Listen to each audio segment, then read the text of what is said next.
Sa dami ng tao dito sa mundo, paano mo masasabing naiiba ang isang tao?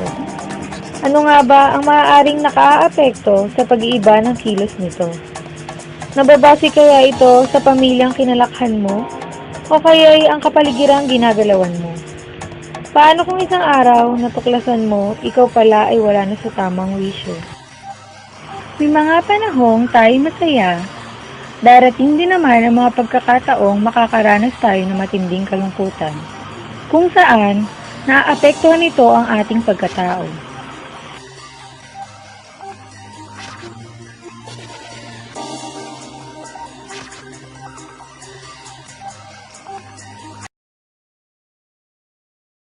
Ano nga ba ang ibig sabihin ng sakit na schizophrenia?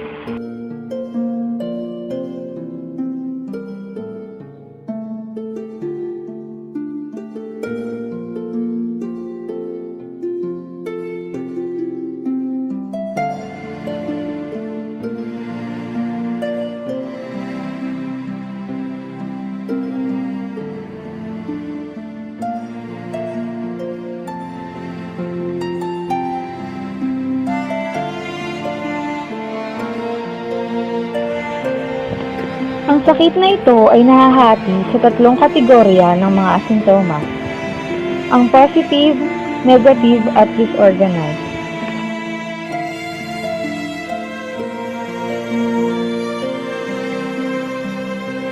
Ito rin ay may 5 uri ng subtypes: ang paranoid schizophrenia,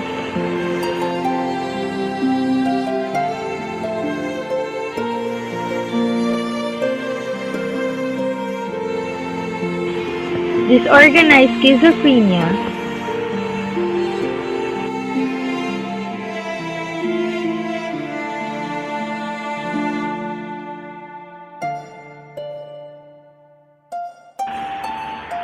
catatonic schizophrenia,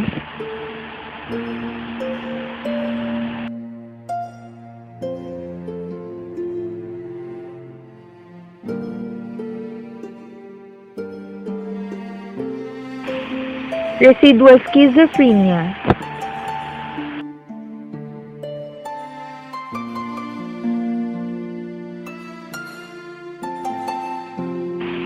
at ang undifferentiated schizophrenia.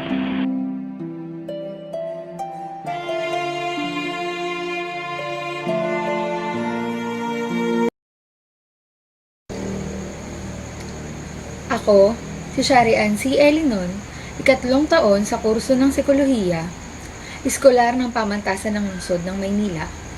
Ating tunghayan ang isang panayam tungkol sa isang uri ng schizophrenia. Magandang gabi, ako si Juvie Amar Benitez. Kasalukuyan nagtatrabaho sa National Center for Mental Health bilang isang nurse. Maaari po ba naming malaman kung anong ginagawa niyo bilang isang nurse?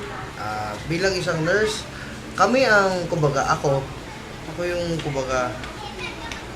nag-handle ng mga pasyente na merong mga sakit sa pag-iisip. Gaano na po kayo katagal sa inyong serbisyo? Bali 8 years na ako. Sa 8 years nyo pong pagtatrabaho, mayroon na po ba kayong mga na-encounter na halimbawa sinasaktan po kayo ng inyong mga pasyente? So far, wala namang sakit physical, pero merong, hindi nawala yung verbal na pang-aabuso. Sa kasalukuyan, ano po ang pinagtutuunan nyo ng pansin sa lahat ng mga pasyente nyo? Sa ngayon kasi meron kaming disturbed na pasyente. Si patient X, banggitin ko na lang, patient X, residual ang kanyang diagnosis.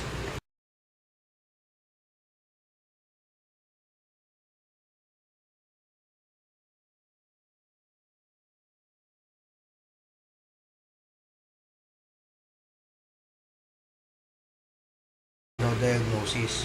Unstable siya ngayon sa kadahilanan na hindi siya dinadalaw ng kamag-anak. At the same time, parang sa pagkaka-assess ko sa kanya, nagpa-flashback yung nangyari sa kanya. Kalukuyan nyo pong pasyente, ano po yung mga ginagawa nyo para ma-handle siya ng maayos? Sa ngayon, kagaya nun sa yung kay patient X nga, more on NPI kami, nurse patient interaction. Kasi sa tingin namin sa ngayon, mas kailangan niya ng makakausap para mailabas siya yung mga damdamin niya. Pwede nyo po ba kaming bigyan ng konting history kung paano nasabi na residual yung sakit niya? Actually, ganito yan.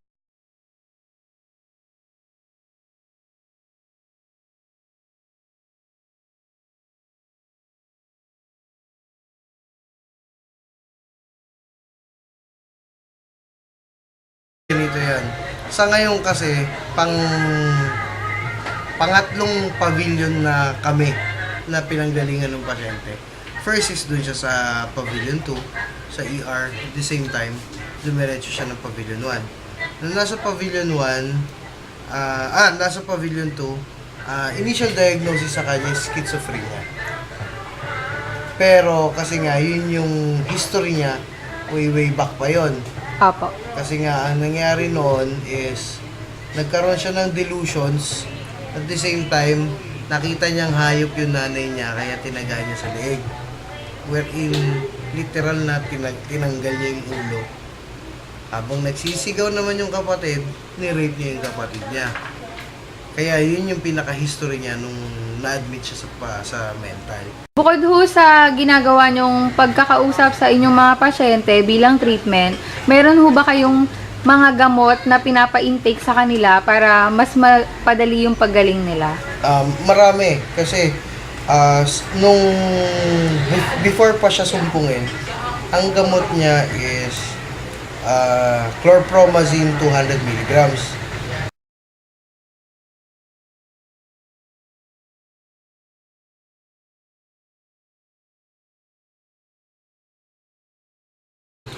Yun nga, napansin nga namin na medyo nag-iba yung aura niya. At the same time, yung behavior niya nag-iiba. Kasama na rin ng pagtulog niya, hindi maganda. Saglit lang talagang tulog niya. Kaya, ang nangyari ngayon, ni-refer namin sa doktor. Tapos, nag-order ang doktor ng risperidone 2 milligrams.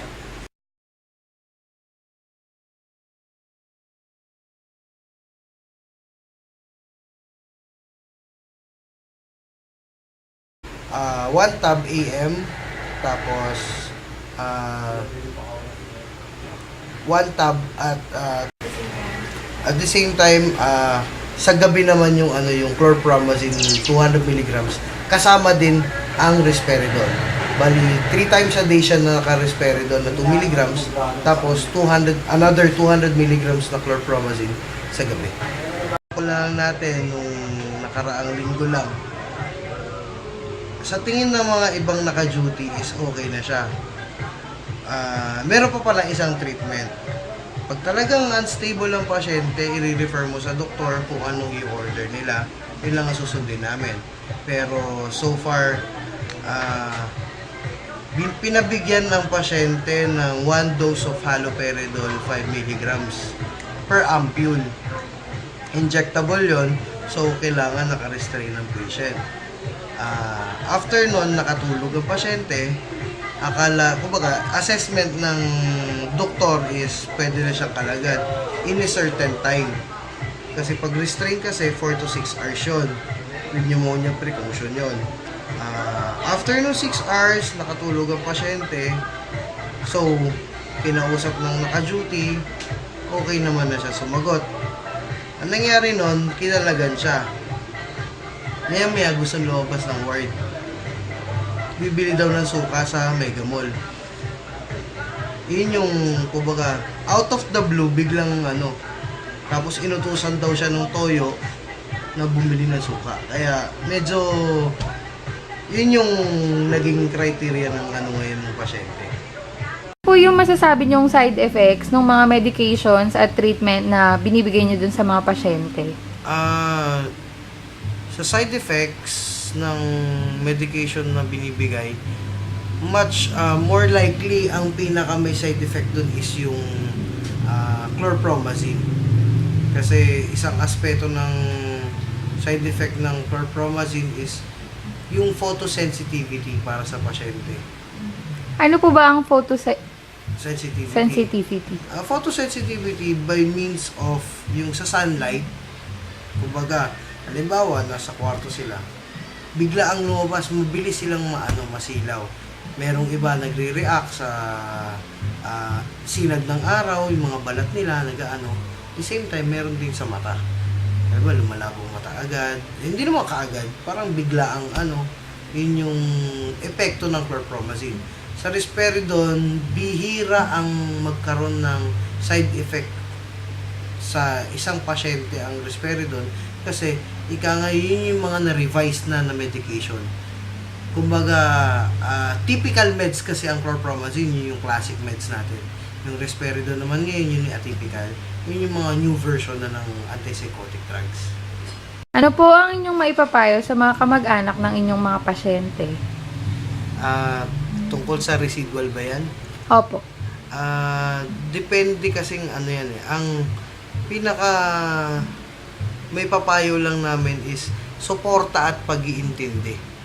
Anong klaseng suporta po yung sinasabi? Suporta.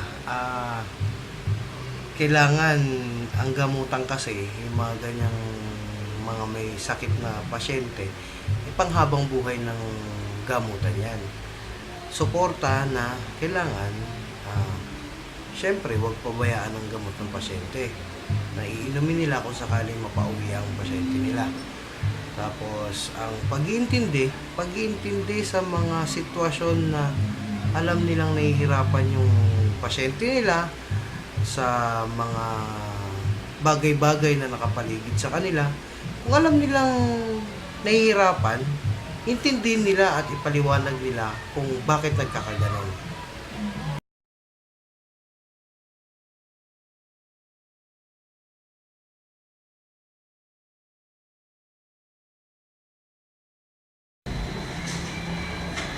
Laging tatandaan, pamilya ang iyong maaasahan at masasandalan anumang uri ng problema ang iyong kaharapin. Ako po muli si Sharian C. Elinon. Magandang araw.